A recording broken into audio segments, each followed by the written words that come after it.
तुझ्या सवे शतजन्मीचे नाते भाग 16. कुणास ठाऊक, पण जेव्हा हर्षल म्हणाला की त्या चौघांमधलं बॉन्डिंग आणखी स्ट्रॉंग होण्याच्या आधी त्याच्या आणि पावनीच्या लग्नाचा निकाल लावायला हवा, त्यावेळी काहीतरी टोचल्यासारखं झालं विक्रांतला हृदयात. आजीसाहेबांनी दोघांनाही जेवणाचा आवाज दिला. आता पुढे. वहिनी, मला सकाळचे बेसनाचे लाडू हवे आहेत आणि तो डबा ना माझ्याच रूम मध्ये आणून ठेव. मंदाताई, डबा आताच माझ्या हवाले करा. हा भाई, तुझ्यासाठी वहिनी दुसरे लाडू बनवेल. तुझा भाई चिमणीचा चोचीने खावं तसं गोड खातो हल्ली, आणि वहिनी इथेच राहणार आहे कायमची. हे संपले तर देईल अजून करून. आजी साहेब त्याच्या दंडावर चापट मारत म्हणाल्या. पावनी, उद्या पुन्हा तुझ्या हातचे थालपीठ खायचे आहेत बरं, करशील ना? आबासाहेबांनी विचारलं. हो आबासाहेब, नक्की करेल, ती हसून म्हणाली. दुधात साखर मिसळावी तशी पावनी त्या घरात मिसळली होती.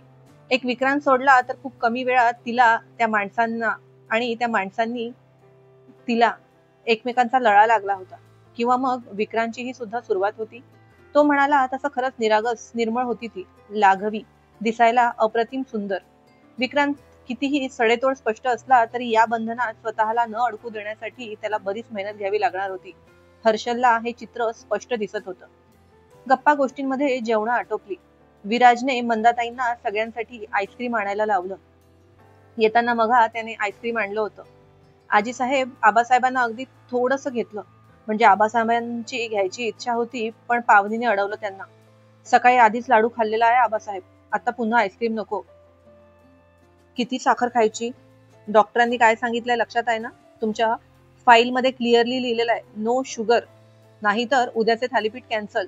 ती म्हणाली तसं आजीसाहेबांनी आणि विराजने हसून हर्षल आणि विक्रांतकडे बघितलं. दोघांनी आश्चर्याने पावनीकडे नजर फिरवली. बस, आणखी एक चमचा फक्त, आबासाहेबांची रिक्वेस्ट. कधी नव्हे ते आबासाहेब रिक्वेस्ट करत होते. एकच चमचा हा. हर्षल आणि विराजने मात्र बाऊल भरून घेतले. विक्रांतनेही अगदी नावासाठी खाल्लं असेल, पण पावनी, तिने पहिला बाऊल पटापट संपवला.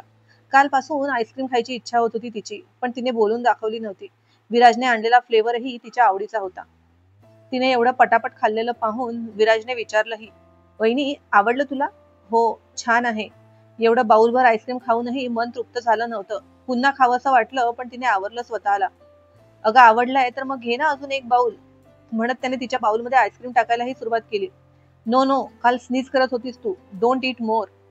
आणखी कुणी काही बोलायच्या आधी विक्रांतनेच तिला अडवलं. पुन्हा ही गोष्ट आबासाहेब, आजीसाहेब आणि विराजसाठी नॉर्मल असली तरी हर्षलसाठी आश्चर्यजनक होती. तिच्या शिंकण्याकडेही लक्ष होतं याचं. त्याला एसीचं टेम्परेचर कमी लागायचं आणि बहुतेक तिला सहन होत नव्हतं, म्हणून सर्दी झालेली. आणि नेमका काल तो वॉशरूमला जायला उठला त्यावेळी ती शिंकली होती. तिने मुकाट्याने बाऊल खाली ठेवून दिलं, पण त्याने दाखवलेली काळजी पुन्हा एकदा हृदयावर फुंकर मारून गेली, अगदी सुखद फुंकर. अरे खाऊ दे की जरासं, या दिवसांमध्ये काय काय खायची इच्छा होते. सांगतही नाही ती. पावनी, घे ग थोडंसं. मग तिने 2-3 चमचे घेतले जास्तीचे. जरा वेळ थांबून गप्पा करून हर्षल निघून गेला. वहिनी, उद्या शॉपिंगला जायचंय आपल्याला, लक्षात आहे ना तुझ्या? रूम मध्ये जायच्या आधी एकदा विराजने आठवण करून दिली. हो, आहे लक्षात माझ्या. तिने हसून मान डोलावली. Okay, good night. Good night, तिचा हसून रिप्लाय. आज पहिल्यांदा विक्रांत ती झोपायच्या आधीच रूम मध्ये होता. शिवाय आजपासून दोघेही एकाच बेडवर झोपणार होते. खरं तर टेन्शन आलेलं तिला, पण विक्रांतवर पूर्ण विश्वास होता. तू झोप, त्याने त्याचा लॅपटॉप काढला. काही महत्वाच्या ईमेल्सला उत्तर द्यायचं होतं. आज सकाळी ऑफिसला जायला उशीर झाला होता त्याला. तेच काम कॉम्पन्सेट करत होता. विराजसाठी 2 नवीन फॅक्टरीज काढल्या होत्या त्याने. प्रोडक्ट लाईन ही अगदी नवी होती. 6-8 महिन्यात त्याचा एक्सपान्शन विषयीचे काही प्लॅन्स होते, त्याचीच उत्तरं द्यायची होती त्याला. त्याने आज तिच्यासमोरच औषधं घेतली. त्याने एसीचा रिमोट घेऊन टेम्परेचर वाढवलं आणि तो त्याचा लॅपटॉप काढून बसला. खरं तर स्टडीमध्येही जाऊ शकला असता तो, पण नाही, तिथेच बसायची इच्छा झाली. तिची चुळबुळ सुरूच होती. आत्याविषयी आणि मीनाक्षी विषयी विचारायचं होतं त्याला. नुपूर सोबत बोलणं झालं तेव्हापासून डोक्यात तेच फिरत होतं.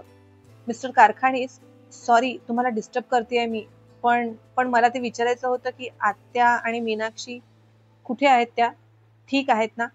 ज्या बाईने आणि तिच्या मुलीने हिला आजवर त्रास दिला, तिला धडा कसा शिकवायचा हा विचार करण्याऐवजी त्या दोघी ठीक आहेत की नाही ते विचारत होती. जी लोक अजिबात डिझर्व करत नाही त्यांना दया दाखवणं म्हणजे मूर्खपणा होता विक्रांतच्या दृष्टीने, आणि सध्या ती तोच करत होती. तुला याआधी म्हणालोय मी, I will handle this in my way. तू यात मधात पडू नको. डोळे एक बार घट्ट मिटून उघडत आवाज शक्य तेवढा नॉर्मल ठेवून तो म्हणाला. चीड आली होती खरं तर त्याच्या प्रश्नाची. मधात पडू नको म्हणजे नेमकं काय केलंय तुम्ही त्यांच्यासोबत? तिच्या आवाजात पहिलेपेक्षा जास्तीची काळजी, त्यामुळे त्याला आधीपेक्षा जास्त राग आला. अजून तरी काही केलं नाहीये, पण जर त्यांनी एक्स्ट्रा हुशारी दाखवली तर मग मात्र they have to pay for that. तुम्ही तुम्ही त्यांना किडनॅप केलाय का? तिच्यासोबत कशीही वागली असली तरी आतापर्यंत आसरा दिला होता तिच्या आत्याने, आणि तसंही कुणाचा बदला घ्यावा, कुणाचं वाईट चिंतावं, वाईट करावं अशी वृत्ती नव्हतीच तिची. हो, तसं म्हणू शकतेस तू. त्याच्या आवाजात मात्र कुठलाही रिग्रेट नव्हता. एकंदरीत त्याच्या बॉडी लँग्वेजवरून आणि आवाजावरून त्याची निष्ठुरता झळकत होती. त्याच्या कानावर टाकावं म्हणून फक्त आत्या त्याला शोधत्या एवढंच सांगितलं होतं तिने. बाकी त्या तिच्यापर्यंत कधीही पोहोचू नाही शकणार नाही याची गॅरंटी होती, त्यामुळे त्याचं काही कळायचा प्रश्नच नव्हता. पण तिचं लग्न एका श्रीमंत माणसासोबत झालंय हेही तिच्या आत्याला कळलंय, ही गोष्ट तिला अजून माहिती नव्हती. म्हणून संभाव्य धोका तिच्या लक्षात आला नव्हता. त्यांचा छळ करावा म्हणून नव्हतं सांगितलं मी तुम्हाला. हे बघा, हा माझा मॅटर होता आणि मी केला असता सॉल्व्ह माझ्या पद्धतीने. तुम्हाला माहिती असावी म्हणून फक्त सांगितलं होतं. त्याने त्या दोघींना काही इज्जत तर पोहोचली नाही ना विचाराने तिला भीती वाटली आणि चीडही आली. त्यातच तिचा आवाज जरासा वाढला. तिचं तसं बोलणं त्याच्या डोक्यातच गेलं. हे बघा, म्हणून तिने त्याच्याकडे पाहिलं तर तो लॅपटॉप साईडला ठेवून तिच्याकडेच बघत होता. एक दीर्घ श्वास घेऊन तो त्याच्या जागेवरून उठला आणि थेट तिच्या समोर येऊन उभा राहिला. आता मात्र तिचं धाबं दणाणलं. तुला काय एवढा पुळका येतोय त्यांचा? उलट आपल्याशी जो जसं वागतो ना त्याला त्याच भाषेत उत्तर द्यायला हवं. पण नाही, तुझ्याच्याने शक्य होणार नाहीये ना. तुला तर फक्त हार पत्करणं, हताश होणं आणि मग कुठलं ऑप्शन दिसलं नाही तर जीव द्यायला जाणं एवढंच जमतं. त्याच्या शब्दांमध्ये उपहास होता. पळपुट्या लोकांची नेहमीच चीड होती त्याला. अर्थात तिची परिस्थिती, मनस्थिती काय होती त्याला कल्पना नव्हती. पण त्याच्या हिशेबाने कुठलीही परिस्थिती असेल तरी आत्महत्या हे काही सोल्युशन नव्हतं, आणि तो त्याच्या जागी बरोबरही होता. मी जीव देईल नाही तर आणखी काही करेल, त्याच्याशी तुमचा संबंध नाही. तुम्ही माझ्या आत्याला आणि तिच्या मुलीला कुठे ठेवलंय तेवढं सांगा. त्याच्या बोलण्याने दुखावलेली ती चिडलेली डोळ्यात पाणी घेऊन उभी होती, तरी आवाजात करारीपणा होता. ओ हो, मला आन्सर विचारतेय तू? एवढीच जर तुझ्यात हिंमत आहे तर ज्याने तुझ्यावर ही वेळ आणली आहे त्याला जाऊन गाप का नाही विचारा. तेव्हा कुठे जाते तुझी सगळी हिंमत? का तेव्हा बॅकफूटवर जाते? तो तिचे खांदे धरून तिला विचारत होता. बऱ्याच दिवसापासून ही आग धगधगत होती त्याच्या मनात, आणि तीच त्याच्या रागाद्वारे बाहेर पडली. अगदी काही इंचांचं अंतर असेल दोघांमध्ये. तिच्या परिस्थितीला कोण जबाबदार आहे हे त्याला जाणून घ्यायचं होतं. सकाळी त्याने तसं ठरवलंही, पण आता मनातले प्रश्न वेगळ्या मार्गाने, वेगळ्याच प्रकारे तोंडून बाहेर पडले. त्या माणसावर असलेल्या त्याच्या मनातल्या खदखदीचा राग चुकून पावनीवर निघत होता. त्याच्या प्रश्नावर तिने डोळे बंद करून मोठमोठ्याने श्वास घेत स्वतःच्या भावना कंट्रोल करण्याचा प्रयत्न केला. याआधी त्याने हा प्रश्न केला होता, पण तिने उत्तर दिलं नव्हतं. असू दे, तुझ्याने नाही जमणार ना. तुझ्या त्या बॉयफ्रेंडला हँडल करायला जमलं तुला ना तुझ्या आत्याला. तिचे खांदे तसेच सोडत खूपच उपहासाने म्हणाला तो, आणि तिच्याकडे पाठ करून कमरेवर हात देऊन उभा राहिला. पण इकडे पावनी, तिला मात्र उचंबळून आलेलं. आज कधी नव्हे पुन्हा तिच्या त्याच वर्मावर बोट ठेवण्यात आलं होतं. माझ्या या परिस्थितीला जो जबाबदार आहे ना त्याचा चेहराही माहिती नाहीये मला, तर जाब कसा विचारणार? ती म्हणाली तसं त्याने गरकन वळून पाहिलं. काय म्हणाली होती ती? ज्या व्यक्तीसोबत तिने सगळ्या सीमा पार केल्या त्या व्यक्तीचा चेहराही तिला माहिती नव्हता. आयुष्यात केलेल्या एका छोट्याच्या चुकीशी खूप मोठी किंमत मोजतीये मी. खूप हतबलता होती, दुःख होतं तिच्या बोलण्यात. मिस्टर कारखानीस, तुम्ही नियती, प्रारब्ध शब्द ऐकले? ही नियती, प्रारब्ध तुमचं नशीब कधी कधी असं चक्रव्यूह विणते ना तुमच्यासाठी, की आयुष्यभर तडफडला तरी त्यातून बाहेर पडता येत नाही. मलाही माझ्या नशिबाने अशाच चक्रव्यूहात अडकवलं आहे. यात मी माझ्या इच्छेने प्रवेश नव्हता केला हो, आणि परतीचे तर सगळे मार्गच बंद आहे. बोलताना डोळ्यातून घळाघळा पाणी गळत होतं. खूप हरलेली, हताश वाटलेली त्याला ती. तिच्या तोंडून निघालेले ते शब्द त्याला सुन्न करून गेलेत. क्षणभरासाठी त्याच्या मनात तो भयंकर विचारही चमकला. कोणीतरी तिच्यावर अतिप्रसंग तर? विचार करूनच हेलावून गेला तो. मुलींवर विश्वास नव्हता त्याचा. पैशांसाठी, देहासाठी रूपाचं, प्रेमाचं नाटक करतात त्या. त्याच्या अनुभवातून आजवर मिळालेली शिकवण होती ती. काही ठराविक स्त्रिया सोडल्या तर कुणाविषयी त्याच्या मनात आदरही नव्हता. हे असं असलं तरी त्यांच्या इज्जतीवर हात टाकणं त्याच्या दृष्टीने अतिशय विकृत, राक्षसी कृत्य होतं. त्याने तिच्याकडे पाहिलं तर ती हमसून हमसून रडायला लागली. पण आता त्याला जाणून घ्यायचं होतं नेमकं झालंय काय तिच्यासोबत. तिचं वाक्य आठवलं त्याला. तो जो कोणी असेल त्याने माझ्या पायावर लोटांगण घालून लग्नाची भीक जरी मागितली तरी मी लग्न करणार नाही त्याच्यासोबत. पावनी, पावनी लुक ॲट मी. तो तिला शांत करण्याचा प्रयत्न करत होता, पण आज बहुतेक तिच्या मनात साचलेलं सारं काही डोळ्यातल्या अश्रूंसारखं ओघळणार होतं. मी मी नाही आहो तशी. मी खरंच काही केलं नाहीये. मी आणि नुपूर, आम्ही आम्ही पहिल्यांदा गेलो होतो तिथे. खरंच, देवा शपथ.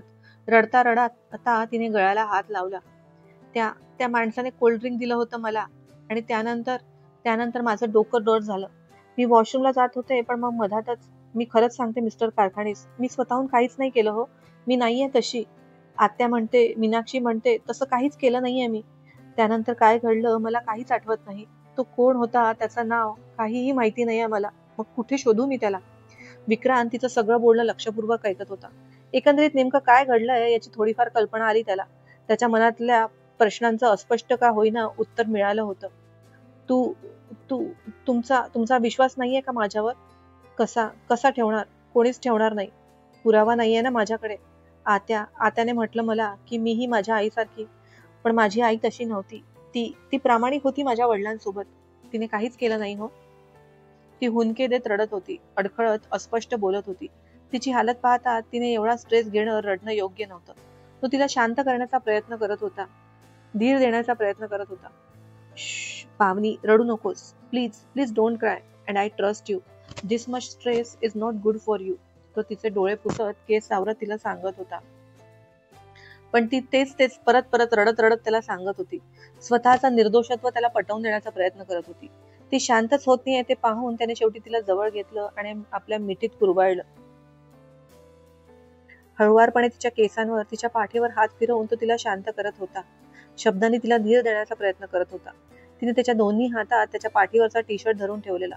नुपूर नंतर आज पहिल्यांदा कोणाच्या तरी मिठीत शिरून तिने तिचं दुःख हलकं केलेलं, आपलं मन रितं केलेलं. त्याच्या मिठीत भक्कम आधार गवसला होता तिला. हळूहळू ती शांत झाली. भावनांचा आवेश ओसरल्यानंतर, भानावर आल्यावर आपण त्याच्या मिठीत आहो हे लक्षात आलं आणि ती झटकन बाजूला झाली. सॉरी, ते मी. तो पुढे काही बोलणार तेव्हाच त्याने तिच्या ओठांवर आपलं बोट ठेवलं. पावनी, बस आता काही नको बोलू. आणि I am sorry. I misunderstood you. Always remember, कुणी काहीही म्हणू देत, बट आय ट्रस्ट यू. यापुढे हा विषय मी कधीच काढणार नाही. शपथ. आणि डोंट वरी, तुझी आत्या आणि तिची मुलगी दोघीही सेफ आहे. सो आता कसलीच काळजी करू नको. जा झोप शांतपणे. तिच्या मनावरचं सगळं ओझं उतरवायचं होतं त्याला. तो भार हलका करून स्वतःच्या खांद्यावर घ्यायचा होता. ती पाहतच राहिली त्याच्याकडे. तिच्या बोलण्यावर जगातला कोणीच विश्वास ठेवला नसता, पण तो म्हणाला की त्याचा पूर्ण विश्वास आहे तिच्यावर. विश्वास, दोन माणसांना जोडणारा सगळ्यात महत्वाचा दुवा. त्याने हात धरून तिला बेडजवळ नेलं आणि लेटवलं. तिच्या अंगावर पांघरून ओढलं. केसांवरून हात फिरवत त्यावर ओठ टेकवले. Good night. ती एकटक त्याच्याकडे पाहत होती. त्यावेळी नेमकं तिच्या मनात काय सुरू आहे हे तिलाही कळत नव्हतं. त्याचं वागणं, त्याचं बोलणं हा एक नवीनच विक्रांत होता. दोघांच्या नात्यातला करार हा शब्द हळूहळू फुसट होत चालला होता, दोघांच्याही नकळत. थोडाफार औषधांचा अंमल आणि रडून रडून थकली होती. मानसिक थकव्याने जरा वेळाने तिने डोळे बंद केले. तो मात्र जागा होता. उलट झोप उडाली होती त्याची. पावनीच्या तोंडून ते सगळं ऐकून मनाच्या कप्प्यात दाबून ठेवलेलं वादळ पुन्हा घोंगावत मुसंडी मारत होतं. बऱ्याच उशिरा त्याला सदानंदचा फोन आला. त्यानेच सांगितलं होतं फोन करून अपडेट द्यायला. त्याने बाहेर टेरेसमध्ये जाऊन फोन रिसीव्ह केला. सर, त्या दोघींचं काय करायचं? अजूनही डांबून ठेवायचं की सोडून देऊ त्यांना? ही महत्वाची जबाबदारी होती सदानंदवर. त्यांना सोडलं तरी पावनीचं नावही त्यांच्या ओठांवर यायला नको. आणि चुकूनही त्यांनी ते घेतलं तर त्याच्या परिणामांची नीट जाणीव करून दे दोघींनाही. विक्रांतने सांगितलं. सर, त्या दोघींना एवढी भीती घातली आहे ना की भीतीने घर नाही मोठा बंगला बांधला आहे त्या दोघांच्याही मनात. मॅडमचं नावच काय, त्यांचा चेहराही लक्षात ठेवायचा नाही म्हणून सांगितलं आहे दोघींनाही. ठीक आहे, तसं असेल तर जाऊ दे सकाळी दोघींनाही, पण लक्ष ठेव त्या दोघींवरही. आपल्या नजरेच्या टप्प्यातून बाहेर नको जायला. Don't worry sir. Good night. Good night. दुसऱ्या दिवशी सकाळी पावणीला जाग आली. कूस बदलली आणि बाजूला पाहिलं तर समोर विक्रांत झोपला होता. बरंच अंतर ठेवलं होतं त्याने दोघांमध्ये झोपताना. कालचं दोघांमधलं संभाषण आठवलं तिला. तिचं रडणं, त्याला सगळं खरं सांगणं आणि त्यानंतर त्याचं तिला सावरणं, त्याने मिठीत घेणं, गोंजारणं. एक एक क्षण तिच्या डोळ्यासमोर जशाच्या तसा उभा होता. आपल्या मिठीत घेऊन त्याने फक्त आधार दिला होता तिला. कुठलाच लस नव्हता त्यात. त्याची हालचाल झाली तसं तिने डोळे बंद करून घेतले. तिच्या बांगड्यांच्या किणकिणीमुळे त्याला जाग आलीच होती. डोळे उघडून तिच्याकडे पाहिलं तर ती झोपली आहे वाटलं त्याला. तिच्या बाजूला झुकत त्याने तिच्या कपाळावर हात ठेवला. एवढ्या उशिरापर्यंत ती कधीच झोपायची नाही, त्यामुळे ताप वगैरे आलाय का याची काळजी वाटली. त्याच्या उबदार तळव्याचा स्पर्श तिच्या कपाळावर होता. तिच्या गडद पापण्या आणखीनच आक्रोशून बंद केल्या तिने. नॉर्मल टेम्परेचर होतं कपाळाचं म्हणून बरं वाटलं त्याला. तिची झोपमोड होऊ नये म्हणून हळूच उठवून तो फ्रेश व्हायला निघून गेला. तो तिथून गेल्याचं जाणवताच तिने डोळे उघडले. त्याचा कपाळावर ठेवलेला हात ताप आहे की नाही हे चेक करायला होता हे तिलाही कळलं. त्याचं असं काळजीचं वागणं तिला त्याच्याकडे खेचू पाहत होतं. महाप्रयासाने ती स्वतःला सावरत होती, समजावत होती. ब्रेकफास्ट मध्ये तिने आज आबासाहेबांसाठी थालीपीठ बनवलेले. त्या आधीची दोघांचीही औषधं दिली. चार्लीला लाडावून झालं. विराजने तोंड भरून स्तुती केली तिची. विराजने सुद्धा आज त्याचा डाएट ब्रेकफास्ट न करता थालीपीठ आणि दहीच घेतलं. नाश्त्यामध्ये तिचं लक्ष होतं. लग्नानंतर आपल्या नातवामध्ये बदल होत आहे म्हणून आजीसाहेब खुश होत्या. विराजच्या ऑफिसच्या जॉईनिंग विषयीच्या गप्पा सुरू होत्या ब्रेकफास्ट टेबलवर. विराज, शॉपिंगला जात आहात पण खूप जास्त फिरवत बसवू नको. पामनीला सहन होणार नाही. Take care of her. Breakfast झाल्यावर नॅपकिनला तोंड पुसत विक्रांतने विराजला सांगितलं. डोंट वरी भाई, मी घेईल तिची काळजी. जास्त नाही फिरणार आहोत आम्ही. कुठल्या मॉलला जाणार आहे हे त्याने आधीच विचारून घेतलं विराजला. तिच्या केसांवर हलके ओठ टेकवत त्याने टेक केअर म्हटलं. पण का कुणास ठाऊक त्याची ही कृती कुठल्याही नाटकाच्या समर्थनार्थ नाही तर मनापासून केलेली वाटली तिला. ती आणि विराज शॉपिंगला जायला निघाले. चार्ली सुद्धा मागे लागला होता. सदूने कसं बसं त्याला गार्डन मध्ये फिरायला नेलं आणि मग ही दोघं निघाली. एवढ्या मोठ्या मॉलमध्ये आणि ब्रँडेड दुकानांमध्ये पहिल्यांदा जाणार होती ती. तिथली चकाचौंध आणि वस्तूच्या किमती पाहून चक्कर यायची बाकी होती तिला. सगळंच महाग. एका ड्रेसच्या किमतीमध्ये 10 ड्रेस घेतले असते तिने. ती आणि विराज एका ज्वेलरी शॉप मध्ये होते. तेवढ्यात विराजला फोन आला. नेटवर्क इश्यू होता म्हणून बहुतेक तो त्या शॉपच्या बाहेर येऊन बोलायला लागला. तेवढ्यात आपल्या मैत्रिणीच्या बर्थडेसाठी गिफ्ट घ्यायला आलेल्या तानियाची नजर पावनीवर पडली. आजचा भाग कसा वाटला ते नक्की सांगा. भेटूया लवकरच पुढच्या भागात. ज्यांनी अजूनही चॅनलला लाईक आणि सबस्क्राईब केलं नाहीये ना त्यांनी प्लीज करा. Please. Okay, bye, take care.